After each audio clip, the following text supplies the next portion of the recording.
नमस्कार स्टूडेंट्स, मैं हूं मानकित और मंकित वाइब्स में आप सभी का स्वागत है।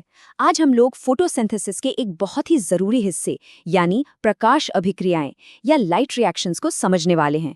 देखिए, ये चैप्टर नीट, आरपीएससी और आपके बोर्ड एग्जाम्स के लिए एक गेम चेंजर साबित हो सकता है। तो चलिए, बिना किसी देरी के शुरू करते हैं। तो चलिए इस पूरे टॉपिक को एक बड़े ही मजेदार सवाल से शुरू करते हैं।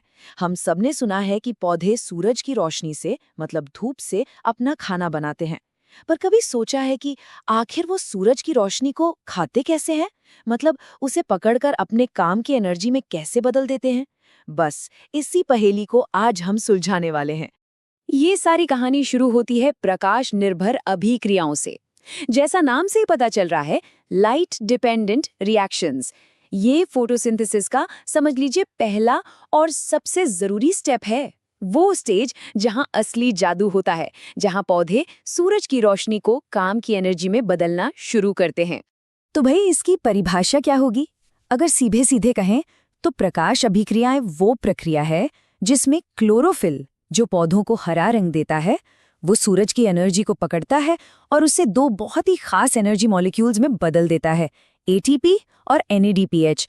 इनको आप पौधे की एनर्जी करेंसी मान सकते हैं, बिल्कुल जैसे हमारे लिए रुपए पैसे होते हैं। अब सवाल ये है कि ये काम करता कौन है? तो मिलिए इस कहानी के हीरो से, प्रकाश तंत्र, जिन्हें हम इंग्लिश में कहते हैं फोटो सिस्टम्स। ये असल में छोटी छोटी मॉलिक्यूलर मशीनें हैं जिनका सिर्फ एक ही काम है, सूरज की रोशनी को पकड़ना। और यकीन मानिए, इनके बिना धरती पर जिंदगी वैसी तो बिल्कुल नहीं होती जैसी आज है। अच्छा, अब जरा यहाँ देखिए, एक फोटो सिस्टम को समझने का सबसे आसान तरीका है उसे एक सैटेलाइट डिश की तरह इमेजिन करना। जैसे डिश एंटेना बहुत सारे सिग्नल्स को इकट्ठा करके एक जगह फोकस करता है, वैसे ही एक फोटो सिस्टम में भी सैकड़ों छोटे छोटे एंटेना मॉलिक्यूल्स होते हैं। ये सब मिलकर सूरज की रोशनी को सोखते हैं और सारी एनर्जी को एक सेंट्रल पॉइंट पर भेज देते हैं, जिसे हम कहते हैं अभिक्रिया केंद्र या रिएक्शन सेंटर। तो पौधों के अंदर ना ये फोटो सिस्टम्स दो तरह के होते हैं, फोटो सिस्टम 1 या PS1 और फोटो सिस्टम 2 यानी PS2। इन दोनों में जो सबसे बड़ा फर्क है वो है इनके रिएक्शन सेंटर का।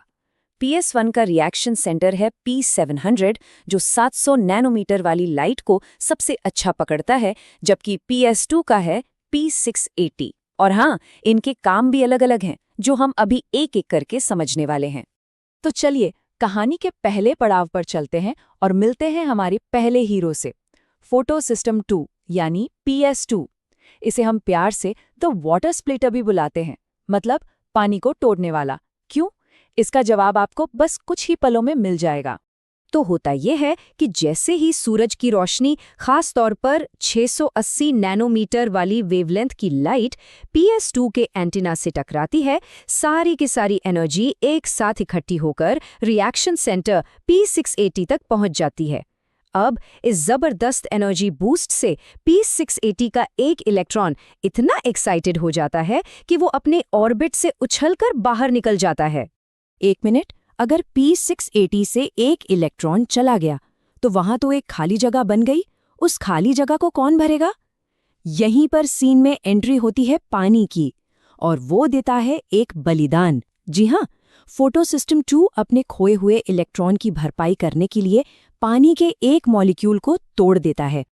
ये जो छोटी सी केमिकल इक्वेशन दिख रही है ना, H2O टूट रहा है, यही वो वजह है कि हम और आप जिंदा हैं। हम जो हर सांस में ऑक्सीजन लेते हैं वो इसी रिएक्शन से आती है ना कमाल की बात? तो जब पानी का मॉलिक्यूल टूटता है तो हमें मिलती है ऑक्सीजन, जो कि एक बाय प्रोडक्ट है, और साथ में मिलते हैं प्रोटॉन्स और दो नए इलेक्ट्रॉन। ठीक है, तो PSI ने तो पानी को तोड़कर अपना इलेक्ट्रॉन वापस ले लिया, लेकिन उस पहले वाले इलेक्ट्रॉन का क्या हुआ जो एनर्जी लेके भागा था? वो एक लंबे सफर पर निकल पड़ता है, एक रास्ते पर जिसका नाम है इलेक्ट्रॉन ट्रांसपोर्ट चेन। और इस सफर के दौरान वो अपनी एनर्जी को धीरे धीरे किश्तों में खर्च करता है। इस सफर पर वो अकेला नहीं है, उसके कई साथी हैं जो उसे आगे बढ़ाते हैं। ये बिल्कुल एक रिले रेस की तरह है, जहां इलेक्ट्रॉन एक धावक से दूसरे को पास होता जाता है। इनके नाम हैं फियोफाइटिन, प्लास्टोक्विनोन, साइटोक्रोम कॉम्प्लेक्स वगैरह। अभी के लिए बस इतना याद रखिए कि ये सब इलेक्ट्रॉन के लिए कैरियर का काम करते हैं। तो अब आता है सबसे जरूरी सवाल, इलेक्ट्रॉन के इस सफर से निकली एनर्जी का होता क्या है? इसी एनर्जी का इस्तेमाल होता है एटीपी बनाने में। सोचिए, ये एनर्जी एक प्रोटॉन पंप चलाती है जो एक तरह का डैम बना देता है। जैसे डैम में जमा पानी के प्रेशर से टरबाइन घूमती है और बिजली बनती है, ठीक वैसे ही यहाँ प्रोटॉन्स के प्रेशर से एक खास एंजाइम एटीपी सिंथेज घूमते हैं और धड़ाधड़ एटीपी बनाता है। और क्योंकि ये सारा काम रोशनी यानी फोटो की मदद से हो रहा है, इस प्रोसेस को कहते हैं फोटोफॉस्फोरिलीकरण। हमारा इलेक्ट्रॉन अपनी ज्यादातर एनर्जी एटीपी बनाने में खर्च करके अब बेचारा थक चुका है, और ये थका हारा इलेक्ट्रॉन पहुंचता है कहानी के दूसरे हीरो के पास, फोटो सिस्टम आई यानी पीएसआई। यहाँ उसे अपने आखिरी मिशन के लिए एक बार फिर से रिचार्ज किया जाएगा। तो होता ये है कि पीएसआई के P700 रिएक्शन सेंटर पर सूरज की रोशनी की एक और किरण पड़ती है और हमारे थके हुए इलेक्ट्रॉन को फिर से सुपरचार्ज कर देती है।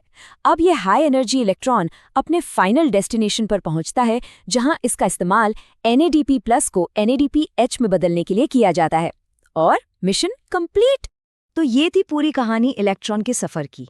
चलिए अब फटाफट से एक रीकैप करते हैं और देखते हैं कि इस पूरी मेहनत का आखिर नतीजा क्या निकला। तो इस पूरी लाइट रिएक्शन के अंत में हमारे हाथ क्या लगा? 3 बहुत ही कीमती चीजें। पहला, एटीपी यानी पौधे की इंस्टेंट एनर्जी। दूसरा, NADPH जो कि एक पावरफुल एनर्जी पैकेट है। और तीसरा, हम सबके लिए जीवनदायिनी ऑक्सीजन, जो कि एक बाय प्रोडक्ट के तौर पर निकली। ये एटीपी और NADPH ही वो फ्यूल हैं जो फोटोसिंथेसिस के अगले स्टेज यानी केल्विन साइकिल को चलाएंगे।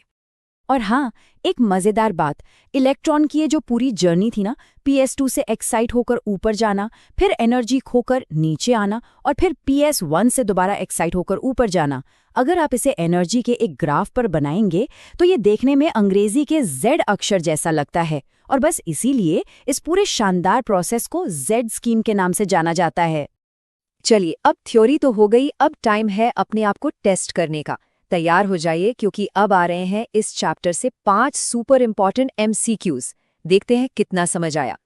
पहला सवाल, कौन सा फोटो सिस्टम पानी को तोड़ने के काम से सीधे सीधे जुड़ा है? PSI, PS2, दोनों या कोई नहीं? जल्दी से सोचिए। और सही जवाब है B, PS2। याद है ना, द वाटर स्प्लिटर। यही है जो अपना इलेक्ट्रॉन खोने के बाद पानी को तोड़कर उसके भरपाई करता है। अगला सवाल, फोटो सिस्टम 1 के रिएक्शन सेंटर को हम क्या कहते हैं? P680, P780, P700 या P600? और इसका सही जवाब है ऑप्शन C, P700। 700 मतलब 700 नैनोमीटर वाली वेवलेंथ। सिंपल। सवाल नंबर 3, लाइट रिएक्शंस के दौरान एटीपी बनने के प्रोसेस को क्या कहा जाता है? फोटोलाइसिस, रिडक्शन, ऑक्सीडेटिव फॉस्फोरिलीकरण या फोटोफॉस्फोरिलीकरण? सोच लिया? सही जवाब है डी, फोटोफॉस्फोरिलीकरण। नाम को ही तोड़कर देख लीजिए, फोटो यानी लाइट और फॉस्फोरिलीकरण यानी एटीपी का बनना। चौथा सवाल, एक फोटो सिस्टम में जो एंटीना मॉलिक्यूल्स होते हैं उनका मेन काम क्या है?